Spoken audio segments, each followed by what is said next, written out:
আল্লাহুম্মা বারিক লানা ফি রজব ওয়া শাবান ওয়া বাল্লিগনা রমাদান।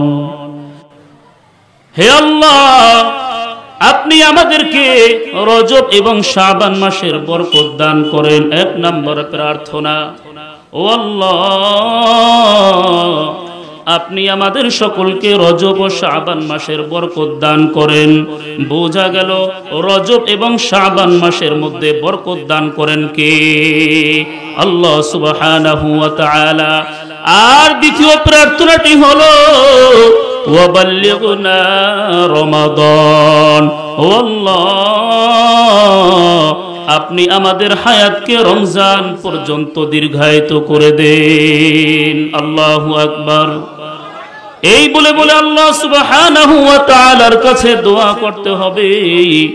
আমরা আল্লাহ তাআলার কাছে দোয়া করছি, ও আল্লাহ, এই মাহফিলের মধ্যে যারা উপস্থিত হয়েছে আর মাহফিলের মধ্যে যারা উপস্থিত হতে পারি নাই কোনো কারণে, রব্বুল আলামিন আপনি সকলের হায়াতকে রমজান পর্যন্ত দীর্ঘায়িত করে দেন।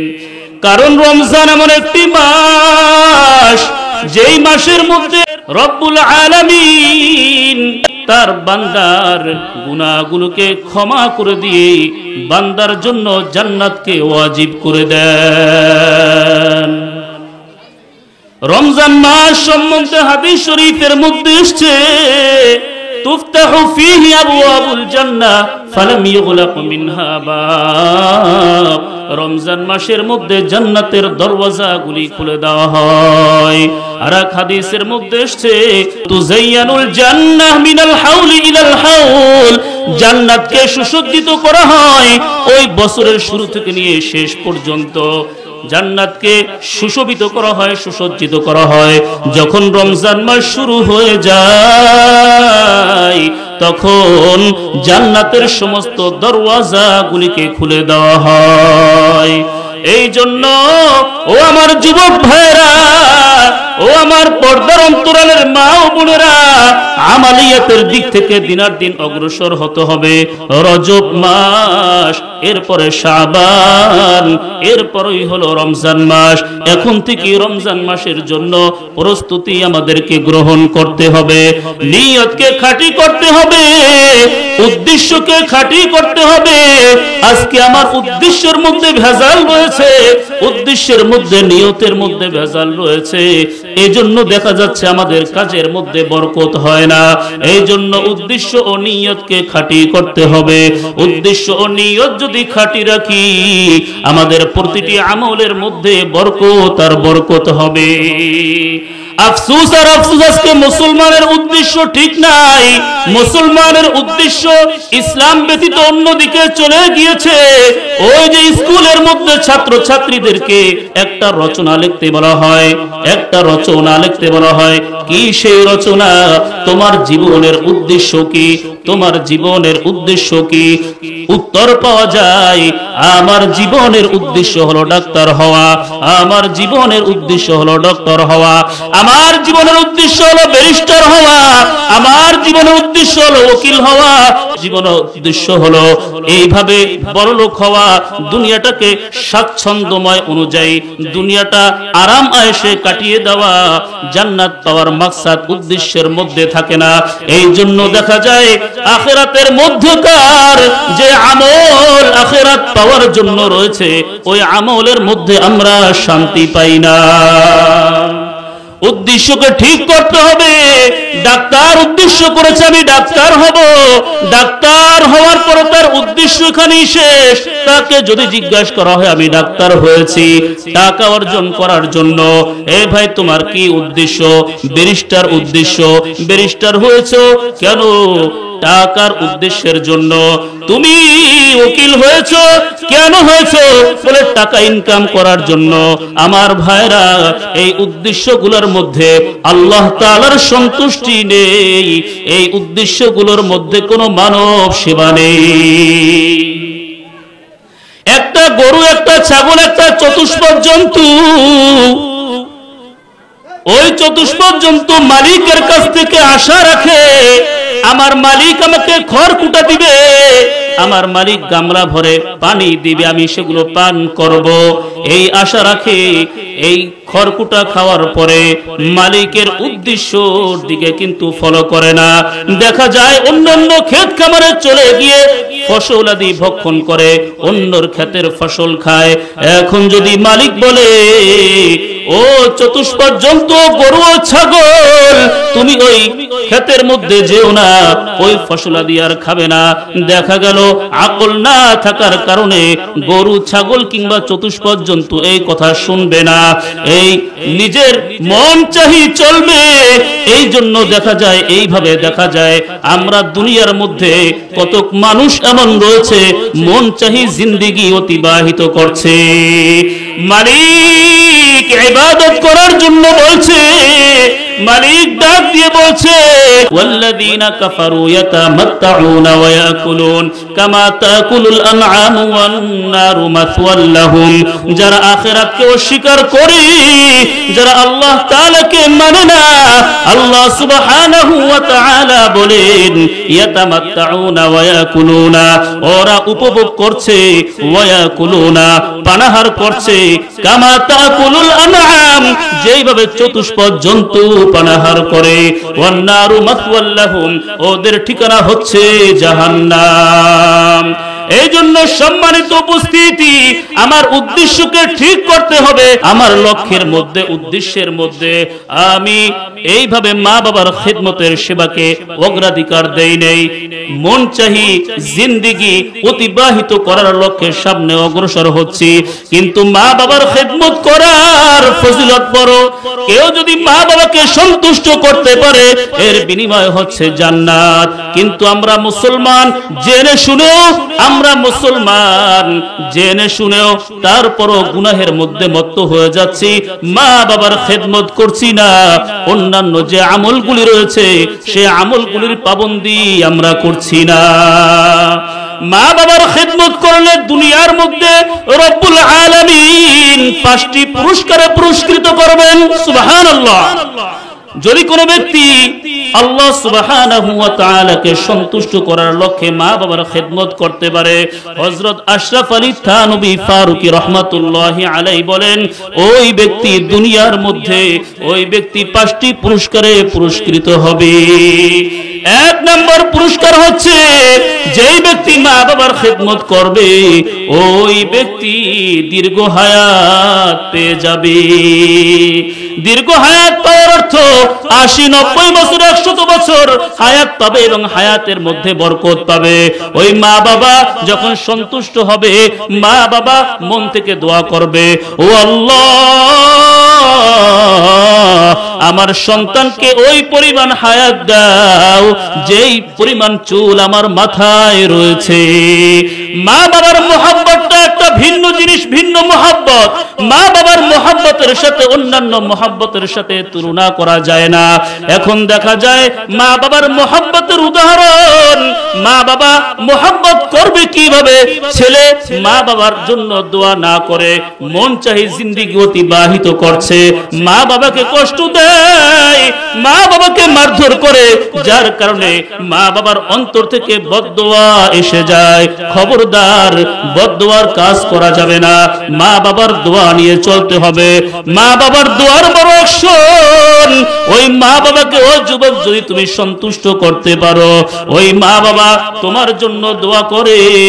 তুমি যখন ভূমিষ্ঠ হয়েছো, তোমাকে আপ্যায়ন করার জন্য, তোমাকে হাদিয়া তোহফা দেওয়ার জন্য ওই বাড়ির থেকে অন্যান্য সমস্ত লোক এসছে তোমাকে দেখার জন্য। কেউ টাকা দিচ্ছে, কেউ অন্যান্য উপহার দিচ্ছে, সন্তান হয়েছে।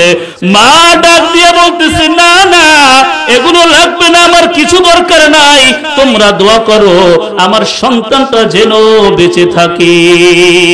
মা বাবা কত মহব্বত সন্তান কি করে। ওই সন্তান যখন মৃত্যুর সম্মুখীন হয়ে যায়, তখন মা ডাক দিয়ে বলে, ও আল্লাহ, আমার সন্তান চলে যাচ্ছে, আমি সহ্য করতে পারছি না, এর চেয়ে তুমি আমাকে নিয়ে যাও, আমার সন্তান কি বাঁচিয়ে রাখো। এক নম্বর পুরস্কার হলো যদি কোনো ব্যক্তি মা বাবার খেদমত করে, দুনিয়ার মধ্যে মা বাবার খেদমত করলে দুনিয়ার মধ্যেও শান্তি, আখিরাতেও শান্তি এবং হায়াত দীর্ঘায়িত করে দিবেন কে? আল্লাহ সুবহানাহু ওয়া তাআলা। হযরত আশরাফ আলী থানভী রাহমাতুল্লাহি আলাইহি বলেন, যদি তোমরা মা বাবার খেদমত করতে পারো তাহলে তোমরা সব সময় সমস্ত বিপদ বালা মুসিবত থেকে হেফাজতে থাকবে। দেখা গেল তোমার আমার দ্বারা কোনো গুনাহ হয়ে গিয়েছে, এই গুনাহের কারণে একটা লেখা উঠে গিয়েছে আমার অমুক মুসিবত হতে পারে, অমুক জায়গায় অ্যাক্সিডেন্ট হতে পারে, কিন্তু ওই যে মায়ের দোয়া আমার সাথে আছে, আমাকে বিদায় দেওয়ার পরে মা দুটো হাত উত্তোলন করে দোয়া করতেছে, ও আল্লাহ আমার সন্তানকে অমুক জায়গায় পাঠিয়েছি, আমার সন্তান যেন আবার সহি সালামতে সুস্থতার সাথে আমার কাছে ফিরে আসতে পারে। লেখা ছিল তার বিপদ হবে, এই যে মা দোয়া করেছে, এখন ফেরেশতারা বলতেছে ও আল্লাহ এই বিপদ আমি ওই বান্দার উপরে কিভাবে দিব? মা তো দোয়া করেছে যেন সন্তান সহি সালামতের সাথে ফিরে আসতে পারে। এবার আল্লাহ সুবহানাহু ওয়া তাআলা আওয়াজ দিয়ে বলেন, ও ফেরেশতারা, যেই আসমান থেকে যে বিপদ আসার কথা ছিল ওই বিপদটা ঘুরিয়ে অন্য দিকে নিয়ে যাও, ওই সন্তান আমার বান্দা যেন সুস্থতার সাথে মায়ের কাছে ফিরে যেতে পারে। হযরত আশরাফ আলী থানভী ফারুকী রাহমাতুল্লাহি আলাইহি বলেন, যদি তুমি মা বাবার খেদমত করো তাহলে সমস্ত বিপদ বালা মুসিবত থেকে আল্লাহ সুবহানাহু ওয়া তাআলা হেফাজতে রাখবেন।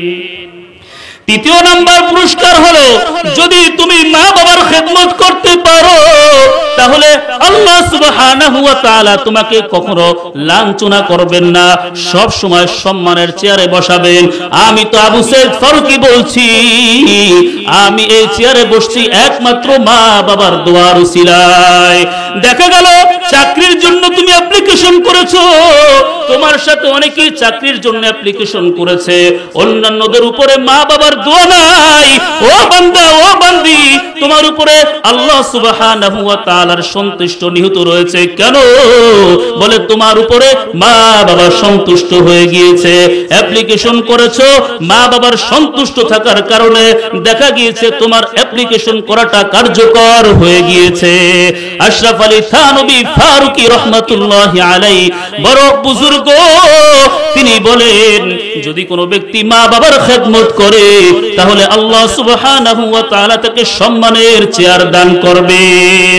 ও আল্লাহ তাআলার বান্দা, ও বান্দি, ভালো করে তুমি শুনে রাখো, যদি তুমি মা বাবার খেদমত করতে পারো তবে তুমি একটা বড় সারপ্রাইজ পাবে, বড় পুরস্কার পাবে। সব সময় তুমি হাত তুলে দোয়া করেছো, আল্লাহ জীবনে একবার হলেও হজ করার তৌফিক দান করো। যদি তুমি মা বাবার খেদমত করতে পারো গো তাহলে তুমি আল্লাহর ঘর বাইতুল্লাহ তাওয়াফ করতে পারবে। মা বাবার সাথে ভালো ব্যবহার করেছো, ভালো ব্যবহার করেছো, তোমার আমলনামায় হাজারো হাজারো নফল হজের সওয়াব লেখা হয়ে গিয়েছে। এবার ফেরেশতারা রব্বুল আলামিনের কাছে দরখাস্ত করে, রব্বুল আলামিন এই লোকটা সব সময় মা বাবার সাথে ভালো আচরণ করে, নম্র ব্যবহার করে, খারাপ আচরণ করে না, কোনোদিন হজ করতে পারে নাই, এইভাবে নফল হজ শুধু মা বাবার প্রতি সুদৃষ্টি রাখার কারণে নফল হজের সওয়াব গিয়েছে। রব্বুল আলামিন তোমার কাছে দরখাস্ত করছি এই বান্দা যেন সরাসরি তোমার ঘর বাইতুল্লাহ তাওয়াফ করতে পারে। পঞ্চম নাম্বার পুরস্কার হলো, ও পর্দার অন্তরালের মা ও বোনেরা, ও আমার যুবক ভাইরা, যদি তুই মা বাবার খেদমত করতে পারো তবে মৃত্যুর সময় তোমার কালিমা নসিব হবে। মৃত্যুর আগ মুহূর্তে তোমার কানের শ্রবণ শক্তি কমে যাবে, মৃত্যুর আগ মুহূর্তে আমার জবানের উচ্চারণ বন্ধ হয়ে যায়, মৃত্যুর আগ মুহূর্তে এই যে আকল শক্তি, এই যে বুঝ শক্তি হ্রাস পেয়ে যায়। এমত অবস্থায় যদি তোমার আমার উপরে মা বাবার দোয়া থাকে, আসমান থেকে ফেরেশতা এসে ঘোষণা করেন, আল্লা তাখাফু ওয়া লা তাহজানু ওয়া আবশিরু বিল জান্নাতিল্লাতী কুনতুম তুআদুন। তোমার কোন কোনো ভয় নাই, তোমার কোনো পেরেশানি নাই, তুমি চিন্তা মুক্ত থাকো, তোমার কোনো ভয় নাই। তুমি দুনিয়াতে মা বাবার সাথে ভালো আচরণ করেছো, নেক আমল করেছো, এই জন্য তোমার কোনো টেনশন নাই। তোমার স্থান হচ্ছে আজকে জান্নাত। ওয়ালা তাহজানু, পেরেশানি হয় না, দুনিয়ার মধ্যে আমার সন্তানাদি কোথায় থাকবে, কোথায় খাবে, এই পেরেশানি তুমি হয় না। তোমার পক্ষ থেকে রব্বুল আলামিন তোমার পক্ষে ফেরেশতা নিযুক্ত করে দিবেন। অন্যান্য মানুষ যারা দুনিয়াতে রয়েছে তোমার কাজগুলি তারা করে যাবে। ওয়া আবশিরু বিল জান্নাতিল্লাতী কুনতুম তুআদুন, এবং তুমি সুসংবাদ গ্রহণ করো জান্নাতের, যে জান্নাতের ওয়াদা তোমার কাছে করা হয়েছে। এই জন্য সম্মানিত উপস্থিতি, মা বাবার খেদমত করতে হবে, মা বাবার খেদমত করে জান্নাত অর্জন করতে হবে। বড় পীর আব্দুল কাদের জিলানী রাহমাতুল্লাহি আলাইহি মায়ের দোয়া পেয়ে এত বড় হয়েছেন। এরপরে আল্লামা রুমি রাহমাতুল্লাহি আলাইহি তার ছোট্ট একটা ঘটনা কিতাবের মধ্যে পাওয়া যায়। আল্লামা রুমি রাহমাতুল্লাহি আলাইহি একবার তিনি কবরস্থানের পাশ দিয়ে যাচ্ছে, আর তিনি মা বাবার চিৎকার শুনতেছে। মা বাবা বলতেছে, দুনিয়াতে যে সন্তান রেখে আসছি ওই সন্তান যদি আমার জন্য দোয়া করত, ওই সন্তান যদি আমাদের জন্য সূরাতুল ফাতিহা পড়ে সওয়াবগুলো পাঠিয়ে দিত, সূরাতুল ইখলাস 3 বার করে পড়ে আমাদের জন্য পাঠিয়ে দিত, আমাদের আমলনামায় এক খতম কুরআনুল কারীম তিলাওয়াত করার সওয়াব আল্লাহ তাআলা লিখে দিতেন। এইভাবে মা বাবা এই কথাগুলো বলে বলে আর্তনাদ করতে থাকে। এই জন্য যুবক ভাইরা, যখন সময় হয়, সুযোগ পাও, 5 ওয়াক্ত নামাজ আমরা যখন পড়ি, ওই নামাজ শেষে আমরা মা বাবার জন্য এই বলে বলে দোয়া করব, রব্বিরহামহুমা কামা রব্বায়ানি সগীরা। এই জন্য লক্ষ্য রাখতে হবে, উদ্দেশ্য রাখতে হবে, ভালো উদ্দেশ্য। দুনিয়াবি যদি উদ্দেশ্য থাকে, উদ্দেশ্যের মধ্যে যদি কোনো ভেজাল থাকে সওয়াব হবে না। উদ্দেশ্য রাখতে হবে আল্লাহ সুবহানাহু ওয়া তাআলা আমাকে নিয়ামত হিসেবে মা বাবা দান করেছেন, মা বাবার খেদমত করব, সব সময় মা বাবার দোয়া নিয়ে চলব। আর আমার উপরে যে নামাজ দেওয়া হয়েছে ওই নামাজের আমি পাবন্দি করব। আমি 5 ওয়াক্ত নামাজের 1 ওয়াক্ত নামাজও আমি কাজা করব না। আমি যখন আযান দেয় মুয়াজ্জিন সাহেব, আযান দেওয়ার সাথে সাথে আমি মসজিদে চলে যাব।